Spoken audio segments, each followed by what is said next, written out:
It's a story you won't see on mainstream media. The English-speaking minority in southern Cameroon in Central Africa has been protesting against the central government for several months. The end goal is independence. Those protests have led to many deaths and hundreds of arrests. Internet access has been shut off in southern Cameroon to prevent any information about the protests from coming out, something that drew the attention of whistleblower Edward Snowden. Not the attention of the media, though.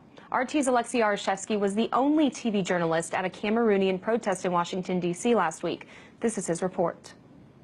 What does an average American know about Cameroon? Well, maybe aside that this African country has great soccer players, or some may know that it's also among the top crude oil producers in Africa. What you probably don't know is that sharp ethnic tensions are happening in one part of Cameroon right now, amid almost total silence from the world media.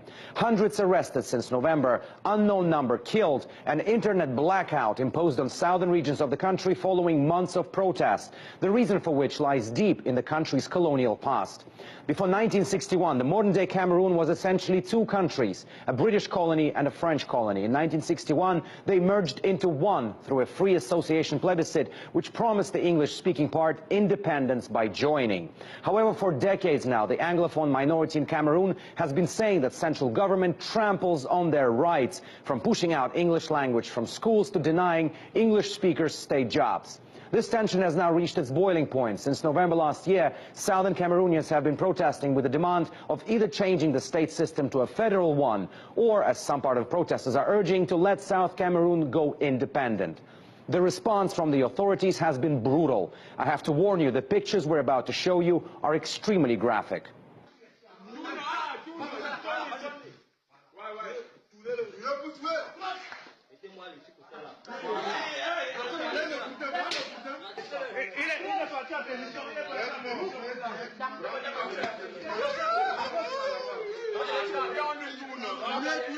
It's hard to independently verify the authenticity of this video, but South Cameroonians insist it shows the authorities clamping down on Anglophone protesters. And we can see in it people dressed in BIR t-shirts. That is the name of the Cameroonian government's troops. In total desperation that their voices are not heard, South Cameroonian community in Washington, D.C. took their anger to the French embassy in a vocal protest last Friday, and I went there. The police, the gendarmes, the army, in fact, we are now occupied like it is a war theater. Because when the soldiers are on beat patrol, they see an ordinary citizen, they say, don't re-embark, give him a bullet. And that's how they've been killing them. You see from the pictures, this is a young university student, second year in the university, who, was gunned down. The Cameroon establishment is in a bloody and occultic partnership with the French establishment and the British establishment. Yes. They are giving room for the execution of the well-planned genocide. You may ask, why in front of the French embassy? Well, not only because South Cameroonians believe Paris has a huge influence on the Cameroonian central government run by Paul Biya, who's been in power since the 1980s, but also because they believe the French are deliberately silent and are not stepping in. The Bakassi Peninsula belongs to South Cameroon, and that's where a lot of oil was discovered 5 years ago. Easy to imagine that if those calling for independence of South Cameroon get what they want, France's oil interests and easy access to that oil would be scuppered. Alexei Arashevsky, RT, reporting from Washington, D.C. To talk more in depth about this situation, we're joined in studio by Herbert Bow from the Movement for the Restoration of the Independence of South Cameroon. I really appreciate you being here today. Watching Alexei's story, a lot of those parts, they're really hard to watch. Tell me what's going on in Cameroon right now. What's going on right now is that the government is trying to prevent the world to find out what's going on, which is they are perpetrating genocide. We are a few days away from trial of the leaders of lawyers and teachers who are just asking for a fair hearing from the government. And these are people facing treason now. They're facing trumped-up charges of smuggling weapons into the country. We have a situation of students not going to school, and we have a situation of people being arrested randomly, deported to the site, to the French-speaking part of Cameroon, and held in either concentration camps or in private prisons like the ones we saw in Alexei's report, and are being killed and disappeared. Are there historic reasons for these calls for independence? Obviously, there's a reason for it. This escalation sounds terrible for the minority. What are the historic reasons to call for independence? Very briefly, from 1953 to 1961, this part of Cameroon had a self-government of its own. They broke away from Nigeria after 44 years of association with Nigeria and put together a government of their own. From 1961, we obtained independence before the United Nations. The General Assembly voted on the 21st of April, 1961, granting that part of Cameroon independence. On the 1st of October, 1961, we were supposed to form a union of two federated states, two equal federated states. What we have gone through now is what we call linguistic apartheid. We've gone through a period when we are second-class citizens, perhaps third-class citizens. And at this point we say, because we are an independent country, because we did obtain independence the same way every other country has obtained independence in the past, and because the union is not working, and the UN gladly provided for separation, we now want to separate. We want to re-establish our independence. How long has the situation been this detrimental to the point that we're at right now? This has been 55 years, after 44 years in Nigeria, so it's a total of 99 years when a people just caught in the middle of what was the Cold War, because the big problem here, and historical documents from the Queen of England show that they were worried that this part of Cameroon was going to be influenced by Moscow, and they wanted it to lean towards Washington. And so we got sold on the altar of the Cold War. At that time, they would not consider independence. And they thought we didn't have enough resources. It turns out to be the richest part of Cameroon, 60% of the GDP at this moment. Alexi mentioned the oil factor in his report. Do you think that's why Biya's government has been going down so hard on the protesters, and why France isn't stepping in? France has been hesitant because France has not granted any African country independence. All of the French-speaking countries remain totally colonial provinces of France. Everything, including economic, politics, and finance. The money is still minted in France. There's a huge series of protests on the 11th of February in 20 African countries to ask France to get away with the CFA franc. And France really fears what will be a domino effect across Africa if these were to happen in southern Cameroon. And so France is kind of frightened. They won't entertain this idea. And the government of Mr. Biya has lived only because of savagery, has survived because of this barbaric treatment of people.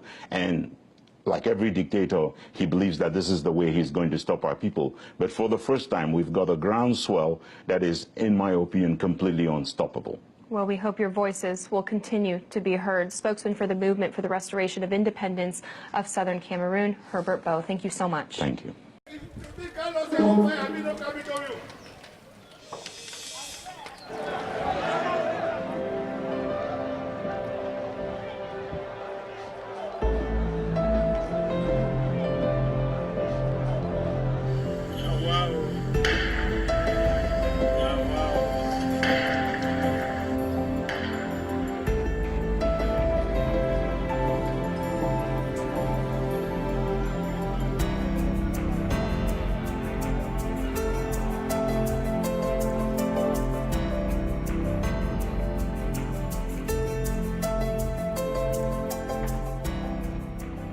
There's an Anglophone problem. For over 50 years, Anglophones have been marginalized. For over 50 years, the educational institutions of Anglophone has been Francophonized. Anglophones should be given the right to manage their own affairs. There have never been a minister of finance from Anglophone. There have never been a president from Anglophone. There have never been a Supreme Court judge from Anglophone.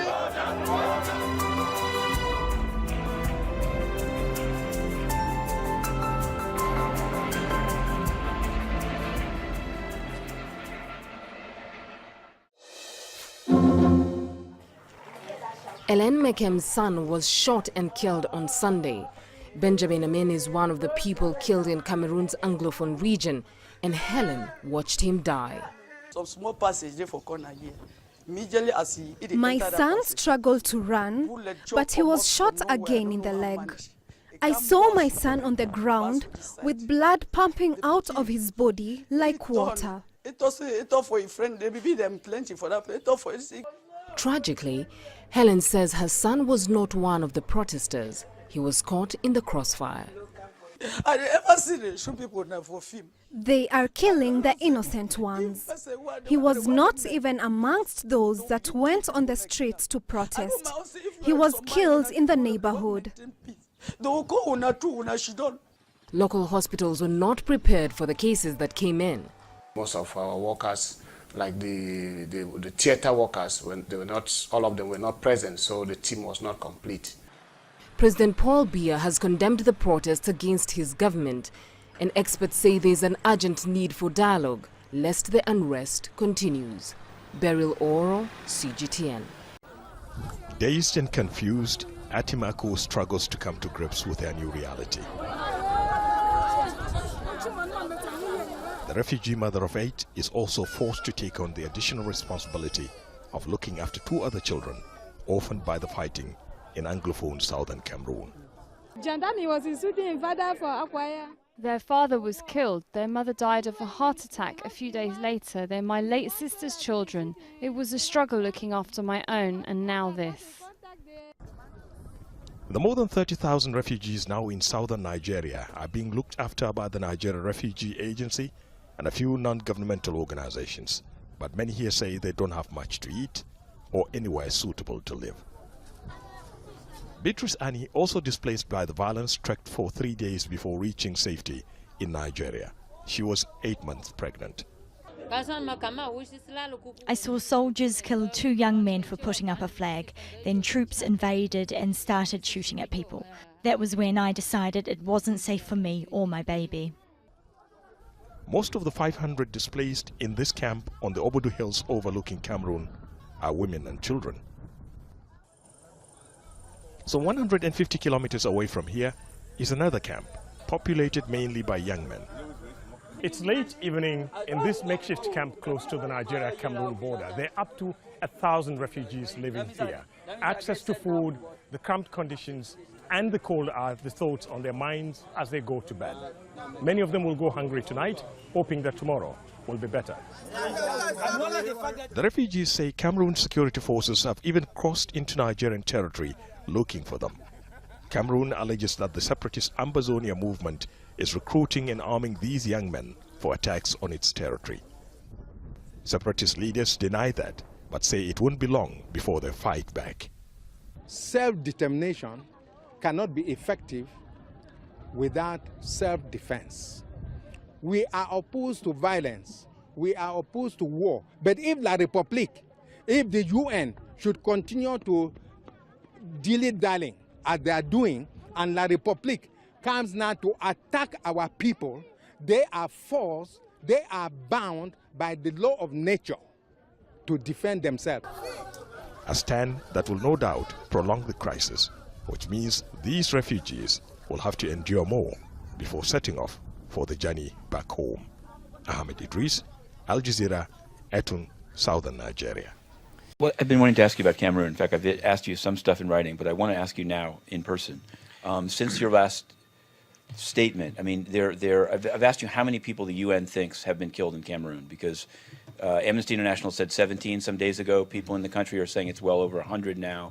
Their bodies being discovered. So I wanted to know, what is the role of the UN there in getting to the bottom of that? How does it square with this? People there are saying the idea that calling for dialogue with a president who seems to still be in Geneva when people are still actively being killed is a strange message from the UN. So I wanted to know, and where is Mr. Fall? You'd said he'd be going this week. It's now Thursday. Where is he? He will travel as soon as it is appropriate, and then as soon as travel can be arranged.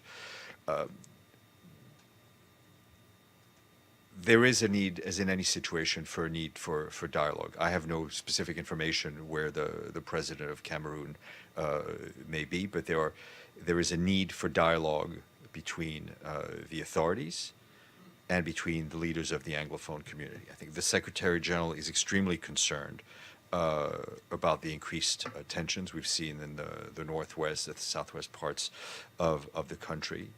He's been clear in condemning the violence that we've seen, and we are, as we've said in the past, we're ready to support any any efforts by the parties for constructive engagement. I guess and I don't have, sure. we don't, we're not in a position to, as far as I know right now from here, to estimate the number of casualties. We've seen the press reports, which are as we've said, very worrying. But I have no, at least I have no independent information from here. I just have two, because one is also there are not only reports but proof that both the internet and social networks have been cut off again, which was a big issue earlier this year, and I didn't see that in any UN statement. I also sometimes human rights issues are not raised from here, but they're raised by the High Commissioner. I haven't seen any statement by him. So people are saying they've seen him comment. For example, once there were mean tweets against Sisi, and he commented on that. I'm not asking you to respond to him, but is this idea of this kind of division of labor, has something been dropped here? Because it's 100 people killed on the internet. Young people are having their feet shot by soldiers, so they can't protest. I said, we've seen the press reports are extremely alarming. For the High Commissioner, I think he may have spoken out, but I think, again, that's a question you need to ask to address to his office. There is a basic need to keep the internet flowing anywhere. Access to information is critical for everyone, and that I think it's important that people have access to the internet.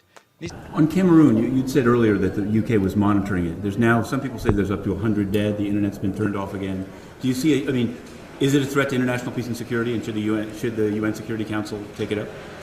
Well, no one has put it on our agenda specifically, but as you know, we continue to monitor it very carefully, and we make judgments constantly about the rights and wrongs, the benefits and the disbenefits of the Security Council getting involved on an issue like that. Well, on southern Cameroons, 100 dead, probably more, doesn't seem to qualify as a threat to international peace and security. Again, we asked, we're going to continue to follow it. Maybe they'll change. No one has asked for it. Well, why wouldn't they ask for it? How can the Security Council, which takes up, there can be a burp in some countries and they take it up. This is colonialism, failed, pure and simple. Okay, we're going to end this way and put this one up. We'll try to cut out the video of it, but keeping it short so it can be spread around. That's the answer. We got an answer from France in the morning, UK in the afternoon. Watch it and weep. On Cameroon, more than 100 people have been killed, and I'm wondering when France might call a consultation. The internet's been turned off. It's reported that 100 civilians have been killed. At what point would France get its Security Council presidency working on this issue?